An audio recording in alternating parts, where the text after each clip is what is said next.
Welcome, dear listeners. Normally I would say dear viewers, but this is not a Healing Sound Movement TV edition, as you can probably see, because you can't see, but you can hear. So this is Healing Sound Movement Radio. My name is John Consemulder. Go to healingsoundmovement.com. For our center in the Netherlands, because that's where we are based, go to centrumzonnewijzer.nl. For our international guests, that would be roughly translated into center sundial, because that's what it is. We have a big sundial in our garden in the center, so now you know why. We have a special edition because we have a conference the 7th of December 2014. It's now the 4th of December 2014, and I will be talking to Dane Wigington, and it's an honor and a pleasure. And he's a geoengineering activist and an expert, I think, in the field of all things related to what some people might call chemtrails or geoengineering, or maybe even HARP. So let's see where we can go today. And of course his website is geoengineeringwatch.org. So welcome, Dane Wigington, to this show. Thank you, John. Thanks for helping to give a voice to this most critical issue. It's starting to come to light finally, thankfully. You're welcome. Can you give our listeners a little bit background? Because of course I know a little bit of what you do, but for the general listeners who have not a clue what geoengineering is and maybe who you are, can you express some of your backgrounds and how you got into the field of geoengineering? Yes, I have a background with going back several decades with Bechtel Power. I left the company because of things I saw that I didn't agree with. And Bechtel, certainly a company like Halliburton, not a company I want to be associated with. But I moved to the Pacific Northwest in 2001. I have a background in renewable energy. I moved to have a large off-grid home. And when after building a 9-kilowatt system on my home, began to lose substantial amounts of solar power uptake from whatever these aircraft were leaving behind in the sky, I began to research diligently, look for the primary elements in geoengineering patents, began to test for these elements in the rainfall. Unfortunately, they were there. And the more testing I did, the more of these elements showed up, the more solar power I was losing from whatever these aircraft were leaving behind. So I was simply faced with a battle, John, that I didn't want. I'm not an activist. I'm not politically oriented. But when one understands that you're living under a toxic cloud and all this material is raining down on you, it's in every breath you take, I think logically, rationally, one has to face this battle. So the last 10 plus years of my life have been devoted exclusively to research and dissemination on this issue.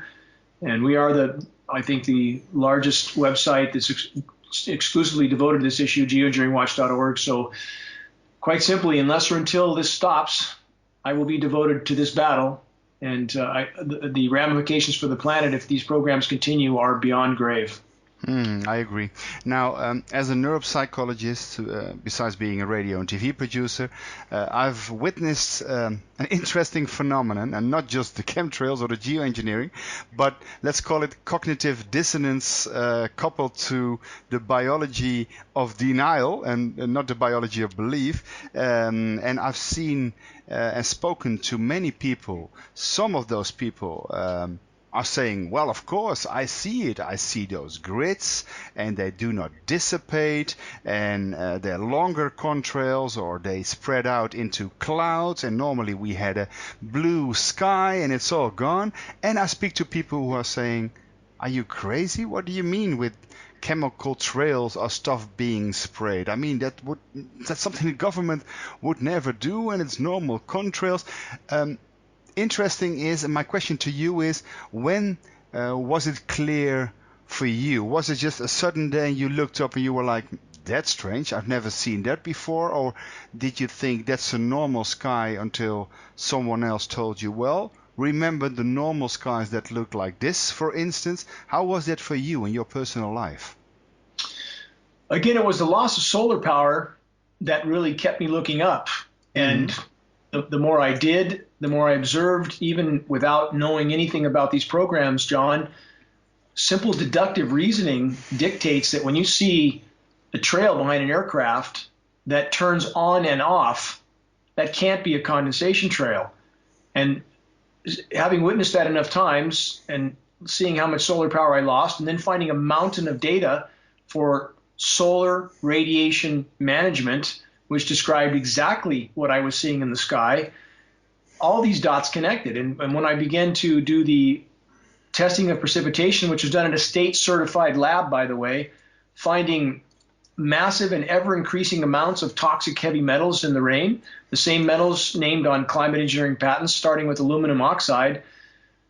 So there was really nothing to doubt here. And it's interesting what you allude to on the people's inability to face this issue. It's truly quite astounding because we have film footage up close behind some of these tankers spraying C-17s, C-5s, KC-10s, KC-135s. We have film footage of the crime happening in the sky, nozzles visible, turning on and off. There's no debate. There's no speculation.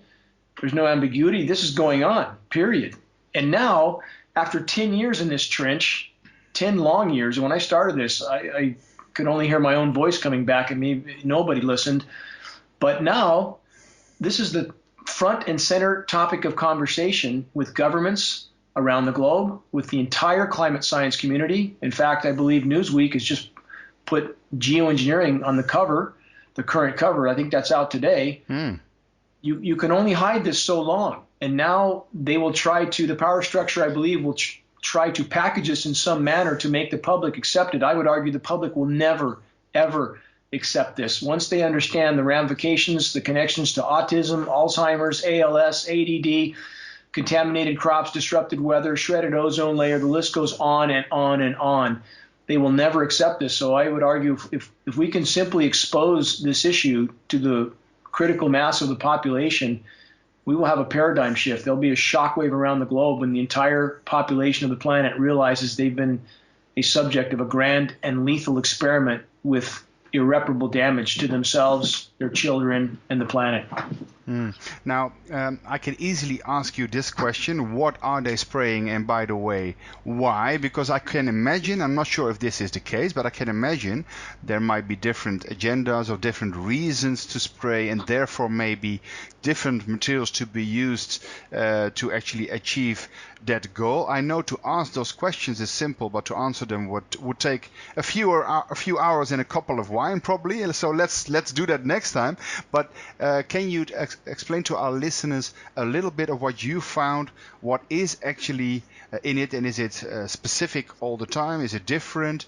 And why you think they are spraying? I know there are a lot of possible theories or agendas, from weather warfare to income for Monsanto because they have some material which is resistant to aluminum, so it would be good because then they have the copyright, so to speak, and we need to go to them. And you can even win some money by betting on the weather if you can control it. So I'm just mentioning a few of the possible outcomes and the theories that are around. But what's your experience with geoengineering? What's it all about? Well, I base my conclusions not just on what I might choose to believe, but on actual data. So if we trace that data back, going all the way to the late 40s, the military has always sought the use of weather as a weapon. Always. That's no secret. It's historically documented. So if we go to 1968 and we have, for example, Project Popeye, which is well documented historically, the creation of rain over the Ho Chi Minh Trail in Vietnam, they were so successful that by 1976 the UN passed a resolution forbidding climate modification and warfare. Not that anybody pays attention to those laws. And we have a document from 1966, Jonathan, that's 80 pages long that outlines the full scope and scale of these programs as of that time, budgets in the hundreds of millions of dollars to control the Earth's climate system. I mean, this is an incredible mechanism of power. And for those who ask, why would they do this? I would ask them, why wouldn't they do this? Given the type of psychology we know we have in the power structure, well, of course they're going to try to manipulate the weather. And in fact, we know they have, because we have the historical data to back it up. So many people in this situation, many activists try to put it in this box or that box. They're doing it for this one reason or that one reason. And that's a mistake. We can't think dichotomously.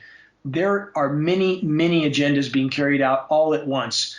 And we have, again, the documentation to back this up: biological testing, weather warfare, climate modification to avert a runaway greenhouse effect, which is already underway if we look at statistics. Now, statistics also seem to corroborate that climate engineering is not helping, but rather harming the overall situation. And again, we have pharmaceuticals to look at for an example with this. How many people in populations around the globe still take pharmaceuticals when in America, Jonathan, we'll see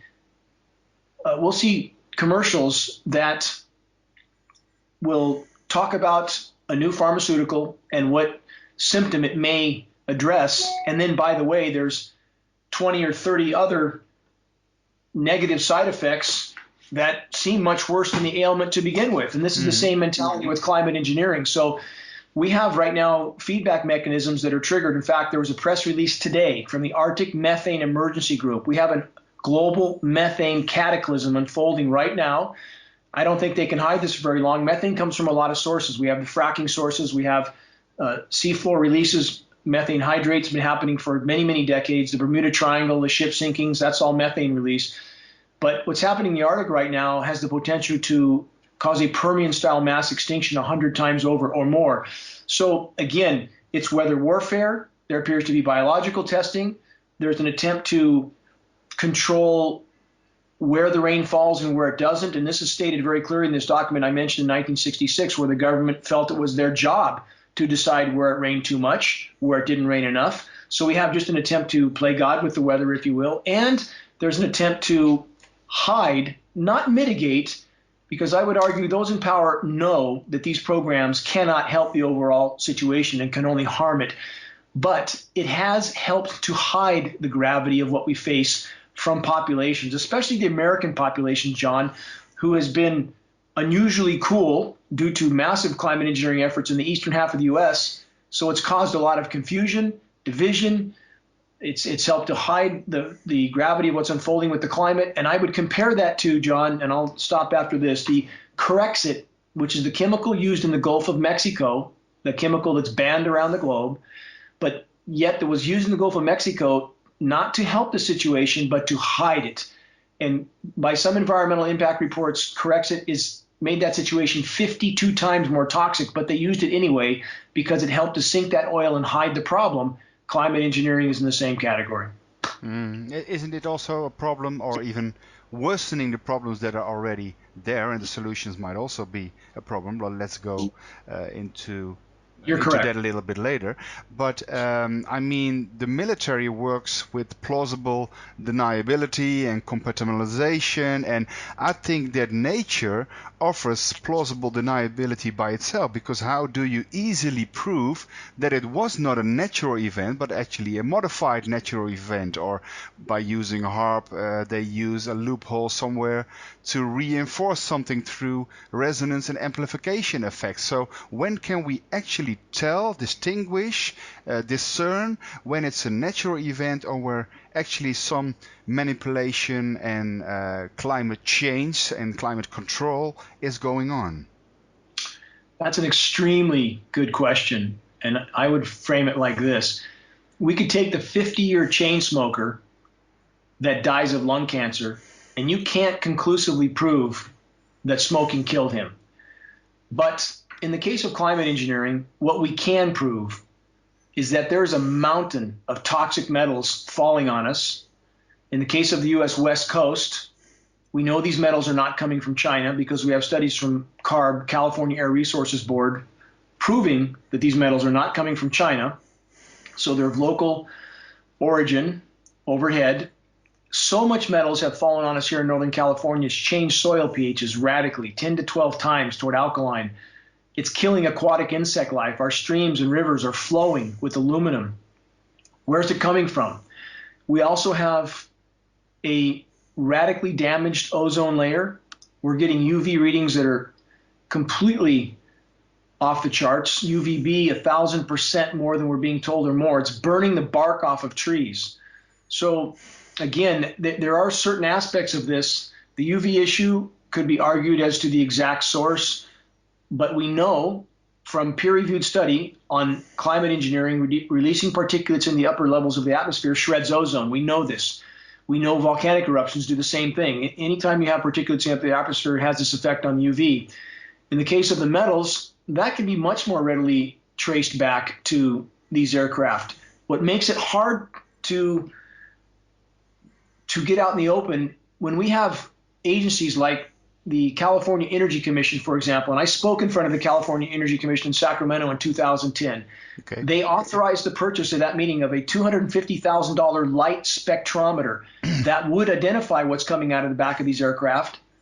They bought this meter. We've never heard or seen anything about it since. Why? Because the state, like all the other agencies downline, are all being funded from the central banks that keep the whole system afloat. So with media, with state agencies, with state government, we've had great difficulty in actually getting them to admit to data that really is irrefutable.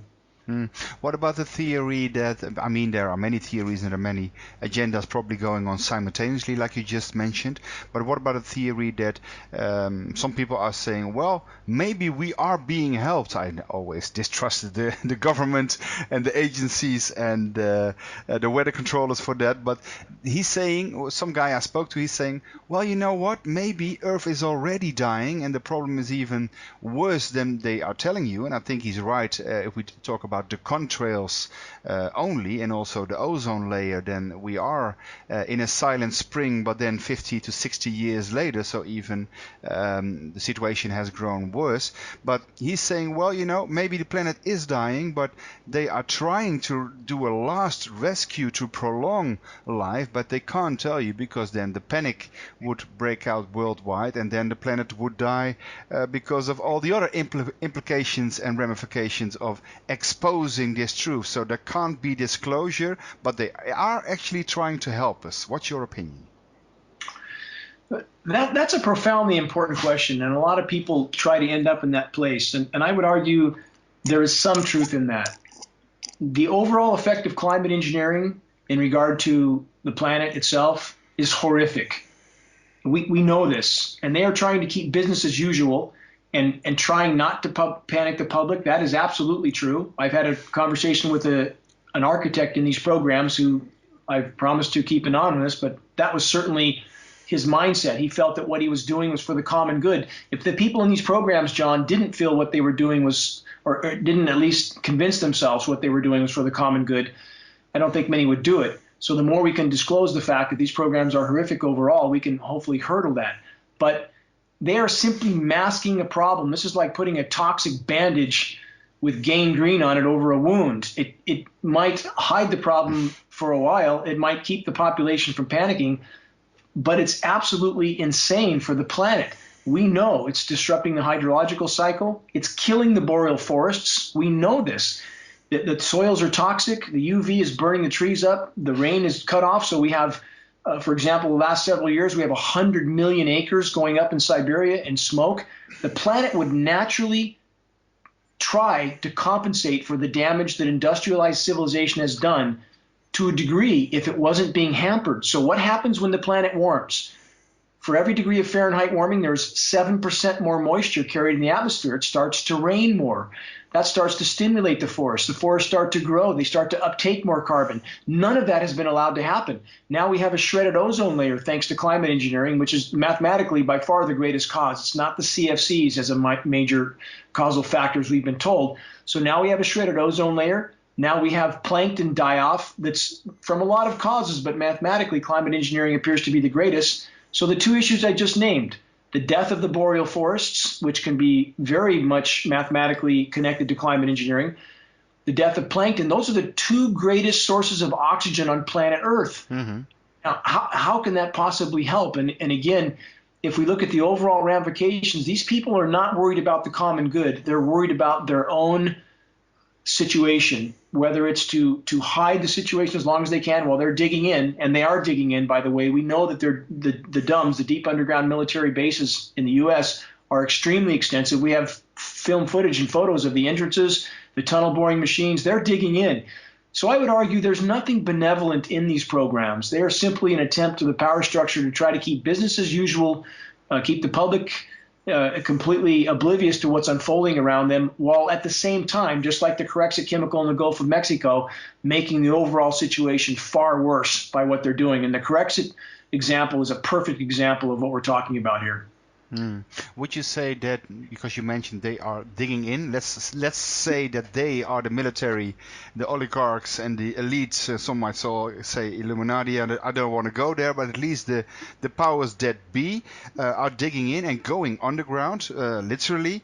Is that also the reason that they are doing this? Nevertheless, because they also need to breathe the same air. They also would be exposed to barium, strontium, aluminium, all those neurotoxic and cancer causing or promoting substances. So a lot of people can't believe that this is going on, because they're basically saying, look, whoever is doing this and for whatever reason is killing himself. So that will never happen. What's your response to that? My response would be that the people who say that are in total denial, Mm-hmm. because we have enough examples of what the power structure has already done that have the same effect. The detonation of 2,000 plus nuclear weapons, which has contaminated all life on Earth with strontium-90. We have Is that the Van Allen belt atom bomb, No. or you mean here on this planet? Well, we detonated 2,000 nuclear weapons on planet Earth. You're Yes. talking about Project Starfish, and that's a whole other issue completely. Yeah. But along the same lines, they had no idea the consequences, and there's still fallout from that. We have depleted uranium ammunition being used around the globe. Our own troops are contaminated with this, but those in power don't care. It leaves areas of the planet contaminated forever where they use this ammunition. And let's take nuclear power. We have Fukushima that may kill us all if it continues. And yet at the very same time, we have Obama just approved $6.5 billion to build more nuclear plants. So there's no sanity in this equation. And anybody who tries to make that argument that they would never do this to themselves, they've been doing this to themselves and the rest of us for the entire length of human history, especially modern industrialized history. So I wish that argument was true, but data simply doesn't back it up. But would you also say that means they probably have some super colloidal silver or natural treatments that are not available to the general public? Or do they basically don't care because I'm in power here, I just want to live 5 more years on this beautiful planet I created for myself and I don't freaking care what happens next? Or do they actually have some natural immunity that is based on radionics or biophysics or homeopathy, where the people do not know about, or that's simply not available to the general audience? That's another great question. And the answer is yes, they do appear to have access to methods of chelation that are not available to the general public. There's a researcher in Norway that I've communicated with extensively. He's been able to get into a facility that's in Germany, by the way. And this is where the patient's blood is completely removed. It's a day and a half process. It's put through a very, very extensive high-tech filtering apparatus that takes out and chelates the entire system. Now, he was given the vial of contamination that was taken out of his blood, and the aluminum and barium specifically were 11 times off the top of the chart. And he felt profound health differences after receiving this treatment. So it appears that he was able to get in through whatever connections he has. This is not available to the general public as we understand it.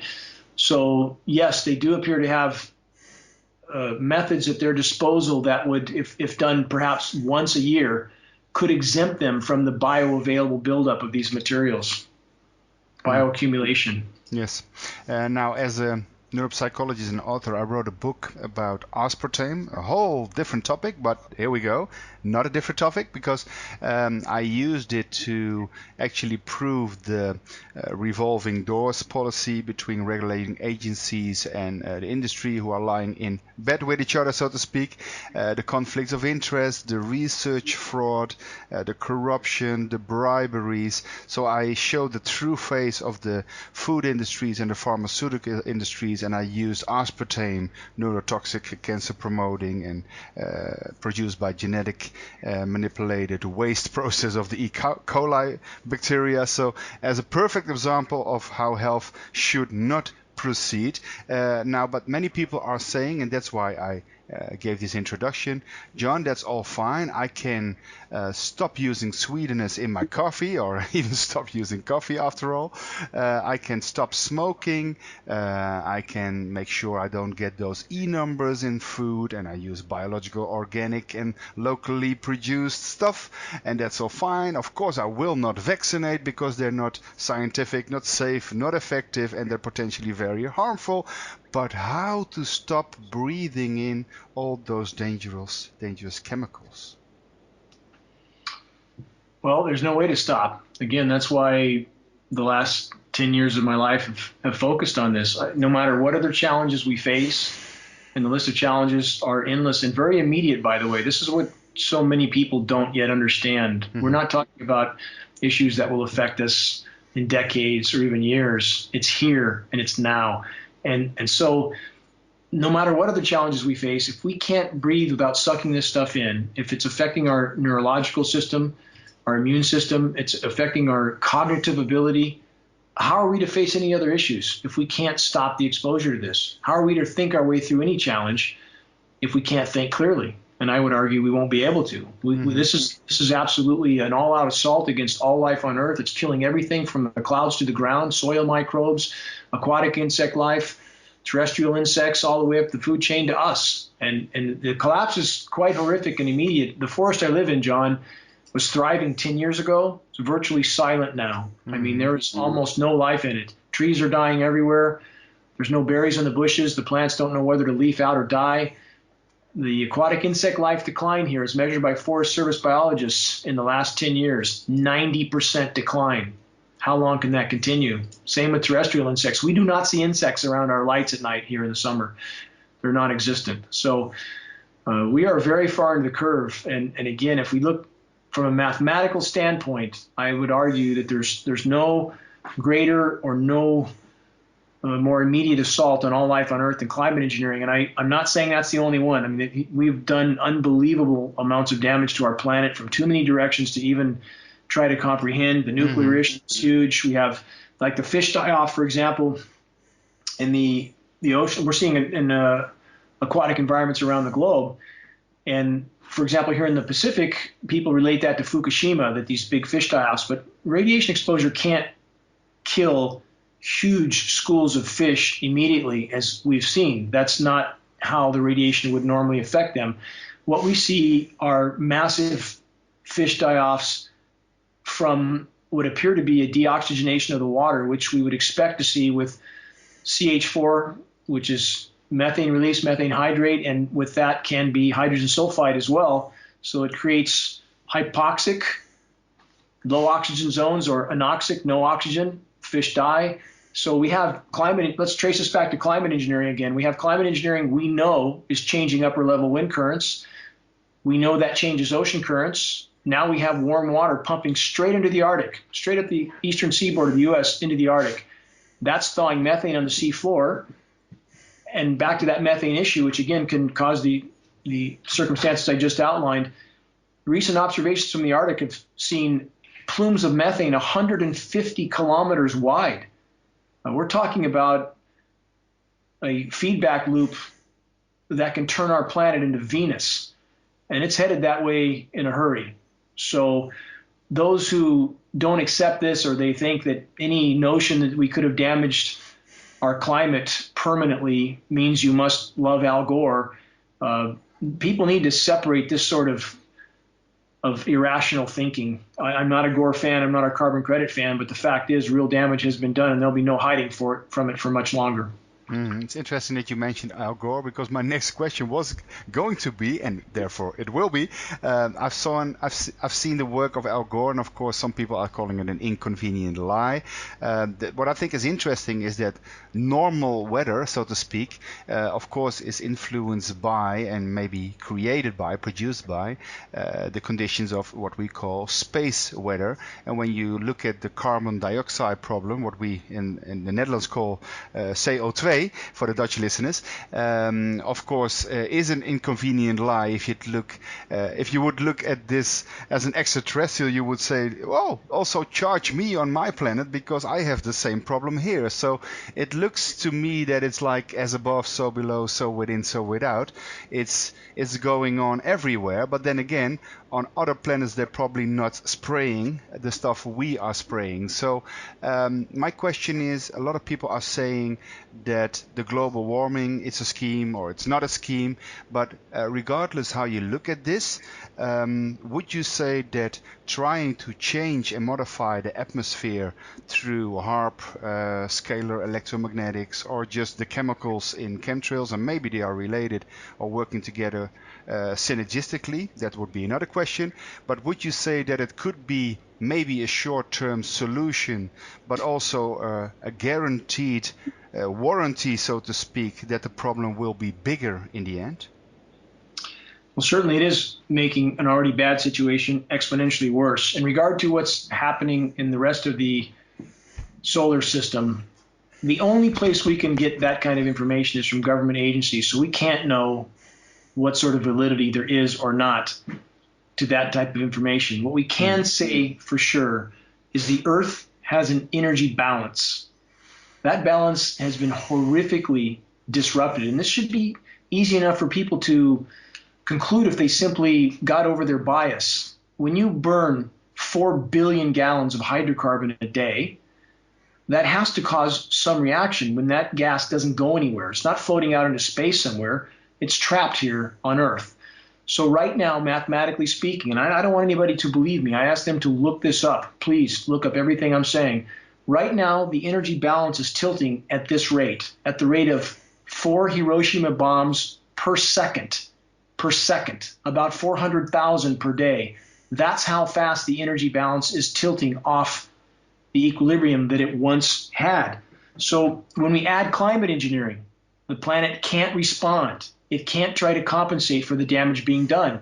So when people say that this is some natural cycle, I would argue this. It's about the same as walking up to someone, shooting them in the back of the head and say, people die. It's natural. Well, yeah, people do die. It is part of the cycle, but don't die right then. And that's, again, the fact that people refuse to recognize that we have done real damage to our planet, and the list of causes is endless. The greatest of all, the epitome of human insanity, in my mind, mathematically speaking and rationally, is climate engineering. It's the epitome of human arrogance and human insanity. But for those who feel that we have done no damage to the planet, everything that happens is just natural, I can't imagine how they can try to make that argument rationally. It simply doesn't hold up. And I would also argue that those who say the planet is not warming, again, this has nothing to do with Al Gore, are simply not doing any research, not any valid research. They're looking at individuals, for example, like Tim Ball and John Coleman, one of the original founders of Weather Channel, who, by the way, is not a climatologist. He's not a meteorologist. His degree is in journalism. So when a guy like John Coleman, who also denies climate engineering, by the way, when a person like that, an individual, makes a statement and it flies in the face of what we see actually happening on the ground, regardless of who's saying what, what's actually happening on the ground? You don't lose 600% more forest to forest fires than the historical norm because things are getting cooler. Canada lost 600% more forest this year. Forests are burning down around the globe. You can't have methane and hydrogen sulfide releases from the sea floor. Formerly frozen reservoirs can't release if it's getting colder. That can't happen. You simply have things that are going on right now that can't rationally be denied. And by the way, we are now statistically about guaranteed that 2014 will be the warmest year ever recorded on our planet. And that's in spite of no El Nino. And that's in spite of data falsification, not to the upside, but to the downside. And this is where I would agree. Was Al Gore's data wrong? Yes. But in the opposite direction of what people think. Our situation is far, far worse and more immediate than what almost anybody has any idea of. And I would argue also it's happening so fast that in the coming weeks and months, those that roll their eyes at what I'm saying right now will completely rethink their conclusions. I just found a second-hand old book from the 70s. I'm not sure if it's available in English, but then it would roughly, I have to look for the title, Weerkomplot, that's Dutch, and it would roughly translate it to The Weather Conspiracy. It's a so-called CIA report. And I saw another book about the cooling and other books, and I was like, hold on a minute. Some years ago, a few decades ago, they were talking about a new ice age coming in. Might it be possible, theoretically or practically or in reality, that actually the chemicals we put in and also heating up the atmosphere, I mean, I believe that's been being done through HARP, at least through HARP, a few thousands. Isn't it theoretically or in all practicality possible that those interventions, those modifications, those NMOD, so to speak, modifications have actually warmed up the Earth, or do you think it's a combination of different factors? It's certainly all the above. It's not a this or that. There are so many factors affecting the climate, and I would fully agree with you that the apparatuses you just mentioned absolutely causing an overall warming effect. Absolutely. In regard to the statements that were made in the early 70s, and there were about 20% of climatologists in the early 70s that were scratching their heads saying maybe we're heading into an ice age. Why did this happen? When we look at the graphing of global temperatures from 1850, the start of the Industrial Revolution, we see a protracted warming right up to the late 40s. When did climate engineering really go full scale? The late 40s. And there was a very anomalous and unexplainable downturn in the overall global temperatures, as we would expect when they first began to heavily aerosolize, especially over the poles. And we know they were doing this. We have studies that from Stanford, one, that prove the detection of aluminum particulates. So we would expect the initial geoengineering experiments to have a much greater effect on the planet over the first couple decades before the damage they were doing started to show up. So we saw a very anomalous downturn in global temperatures from the late 40s to the early 70s, which perplexed a lot of people who didn't know these climate engineering programs were going on. But as the negative feedbacks begin to kick in, the temperature began to go up very steadily as it had before these programs had started. And what's the response from the military-industrial complex? Exactly what we'd expect. To do more, to simply do more. If pounding your head against the wall hurts, you're just not pounding hard enough. And that's exactly their mentality. And so they are making a bad situation exponentially worse. And I think for all those people, John, who still want to argue whether or not humans have damaged the planet, even if that's their conclusion, I would still argue this. We all agree that we must stop climate engineering, that if we can't breathe without sucking this stuff in, if it's poisoning everything, tearing our ozone layer apart, and disrupting our weather patterns, no matter what all of us disagree on, I think we agree on that. And we should smooth out other issues later, or those issues I think I would argue will become very clear on their own soon enough. But if we all agree that these programs are horrific and completely malevolent in nature overall, we should unite. We should unite against these programs. I agree. I just read in 2 days, quite a astonishment, Weather Warfare, the Military's Plan to Draft Modern Nature, a book by Jerry E. Smith, you probably know. After reading that, I was like, okay, and I'm going to ask you the question also, or did I ask myself, how do we convince people, well, let's say, how do we offer hope and inspiration to people who read books like this and are like, hold on a minute, people are saying in this book that it's even worse than I might have imagined in my wildest dreams, and now imagine the cumulative and synergistic effects of all these things going on. Might it not mean that this planet is already dying with just prolonging life? I mean, I want to go to some final showdown with you, Dane, and I want to offer people positive news. Yes, we need to unite. Yes, this needs to be stopped, because if we want to have health, we first need to close down the poison factories. I agree. But what can people do besides getting all this information out? What we're doing now, of course, is great work, and what you're doing is amazing. But what can people do for themselves?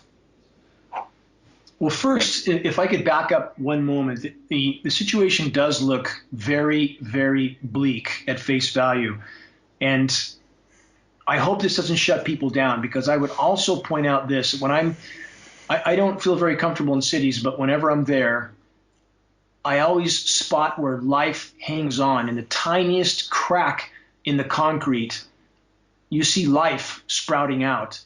And that gives me great inspiration that if we simply give life a chance, if we simply give it a chance, it will survive. So stopping climate engineering would be the greatest leap we can take in that direction. If we could simply do that, it would expose the power structure. It would make clear to populations around the globe. It would unite those populations, because they would realize that they have all been a part of a grand and horrifically lethal experiment, that they are not only expendable to the power structure, they are a liability to the power structure. It would unite populations against this global tyrannical insanity that has ran our planet toward the edge of certain extinction. So everyone listening could play a huge part in this equation if they simply get off the bench and start to help. And any one of your listeners could be the person who puts the final crack in the dam that causes the dam to come down, this dam of insanity and secrecy and tyranny. So all of us can play a part if we simply start flaming arrows of awareness. So many people do not know this is going on. The data's there. People can download flyers. We have informational flyers on geoengineeringwatch.org. They can make their own, download them, print them. Instead of running out in the street, pointing at the sky and ranting, have credible data to pass on. Not data that goes too far into too much detail, because that shuts people down. Mm-hmm. But photo images, some basic straightforward data, patents. Our flyer is a good example for this. Pass on credible data, make every day count. And if we all work together and we all start enough spot fires of awareness, we will very, very soon have this issue to the light of day. And once that happens, it'll cause a shockwave around the globe. I will argue it'll cause a paradigm shift with the human race. This is the greatest crime in human history. If we can expose it, it's the greatest leap we could take in the right direction. Thank you, Dane. Now, my last question is not a question, it's an invitation to you to end this show with some news or something important you would like to share without me asking any question. Is there anything you would like to share as some finishing comments? The topic of climate engineering and geoengineering are now front and center discussion with governments around the globe and with the entire climate science community and much of academia as a whole. If people can simply capitalize on that, keep credible data at hand, post on websites, have some idea of this issue, don't march forward with the conclusion you got the first day you heard about this. Keep learning, keep correcting your compass heading, if you will, with current credible data. Help us to sound the alarm. If all of us work together in sounding the alarm, John, we will bring this issue to light and we will take a quantum leap in the right direction. A direction that may yet allow the planet to sustain life. Thank you, Dane Wigington. Geoengineeringwatch.org. Are there some other websites you would like me to mention? You can mention them yourself. I'm not sure it's available there as far as some of the uses of the app, but there's skyderalert.com, SKYDER alert.com. There's a film called Look Up there. That's a good recent tool. That film's won about 12 or 13 awards. It's going to be distributed in theaters fairly soon, I'm told.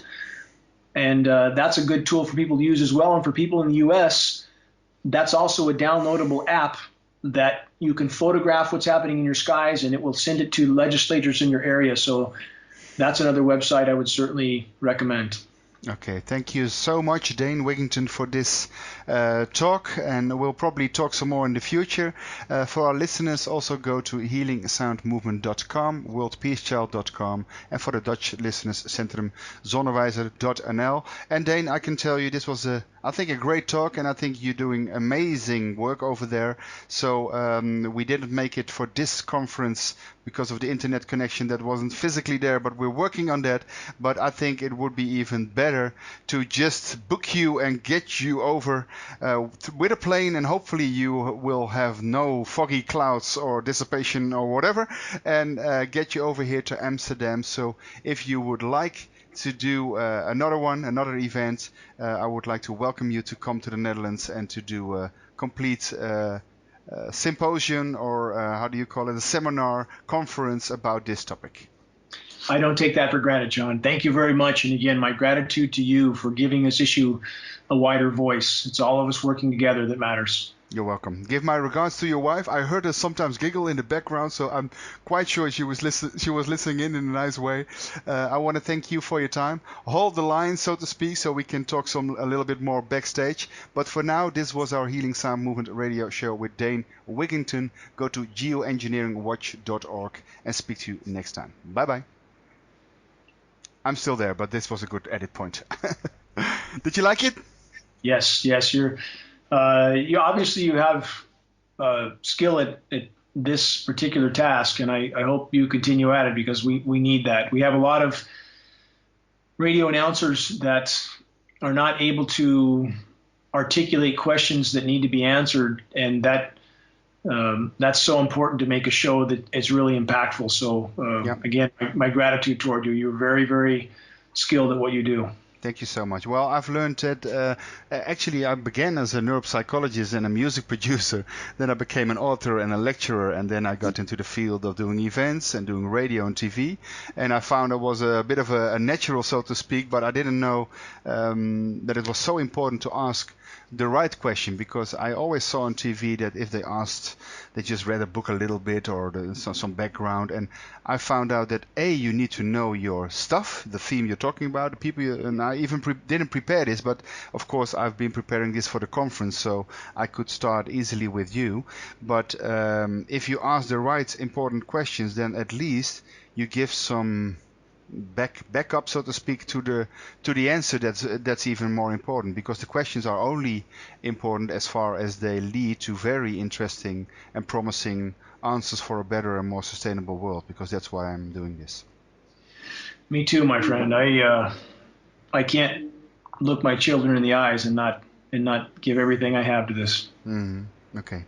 Thank you for your time, and if you want to speak some more backstage, so to speak, not now, but in the future, we can do that. And I'm going to talk to Guido, the guy I'm doing the events with, to see, because a lot of people are already talking about a possible sequel, because we will not be talking a lot about HARP, which is of course an important topic as well.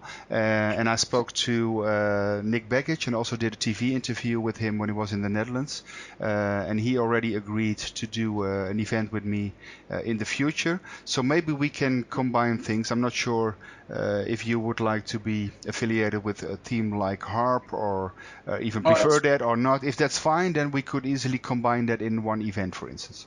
No, HARP's a hugely important subject. I don't think there's any disputing that the best authority on the planet would be Nick, and but it's an inseparable aspect of the climate engineering, the RF frequency transmitters, of which there's so many around the globe right now. We're having trouble keeping track of all their locations, but yes, absolutely, same theme completely, and happy to participate. Yeah. Oh, well, by the way, I forgot. Well, I didn't forget, but I didn't ask the question, but I have the question in mind now. What's your view about, if you still have time, by the way, the relationship between chemtrails, geoengineering, and HARP? I mean, HARP can do many other things that are not even related to geoengineering, I think. But you could also see, and some people have the theory about this, that when you have some reflective material which has resonant frequencies or capacities, then of course you could use radiation to use those substances to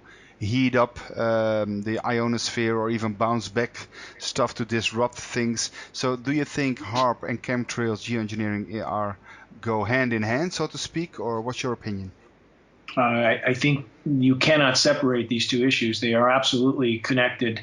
And this is where I'm not sure that Nick, and I like Nick, and I've spoken to him on the phone, I'm not sure that he has, I don't know that he's ever really been willing to talk about the aerosol spraying. And there may be a reason for that. There may be, I know there's issues with his father and certain things that happened that, he may be under some kind of threat. I don't know. I know he seems unwilling to make that connection, but I would argue you can't separate them. When we know we have a more conductive atmosphere, that augments the capability of the radio frequency transmitters, period. It has to. It can't not. Electrically speaking, you can't not conclude that. So the two are part and parcel. When you have these polarized particulates with certain properties and you hit them with RF frequencies, you can cause them to repel each other and expand across the horizon much more readily, or can cause them to attract each other, coagulate, and form a large enough condensation nuclei to cause rain to come down. So what we see in the West Coast, we see as they disperse the particulates and appear to repel them, it scatters the rain. Too many condensation nuclei. But as the rain goes further east or wherever they choose to, we know the properties of these particulates are such that if they're exposed to certain RF frequencies, they can coagulate, form a large enough condensation nuclei, and then cause that rain to come down. So I would, from that to the potential for seismic disruption, which I think is hard to argue when we have MIT specifically perplexed about the heating of the atmosphere directly over the epicenter of the Japanese quake prior to that quake's occurrence. MIT has documented this. So there's so many things we can connect to HAARP, but even in cases like that, if the atmosphere is more conductive, that signal is going to be more effective. And again, the interaction between these two components, John, I don't think we could argue. They're inseparable. And is it, your opinion, is it more effective because of the resonance effect, the amplification, or is it also more effective because it prolongs, so to speak? It's a more sustainable influence in the end, or both? Probably both. I think it's all the above. It's all the above. I mean, there's probably much more that we are not even thinking about yet that they're utilizing with these signals and so forth. So. But I think to try to separate these issues, you can't rationally do it. They're absolutely inseparable. Yeah, they go hand in hand. Okay, thank you for the reply. Okay, I'll leave you to it because for us it's late. I'm about to go to bed in 1 hour, but you still have the whole day. Am I correct? 2 o'clock in the afternoon, so enough. Okay. So I wish you a good prolongation of this day. My regards to your wife, and thank you so much for this talk. And I'll edit it down and make sure you also get a copy if you like, so you can also use it. But at least I'll edit it down for people so they can also listen to it this Sunday. So thank you for that. Yeah, please send me a link. We'll post. We have about 15 to 20,000 visits a day on Geoengineering Watch. We have affiliate sites even more. So please send it through, and I will definitely post it. And with the link back to you, and we'll definitely get it out there. Okay, thank you, and speak soon. You too, John. Okay, bye-bye.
Which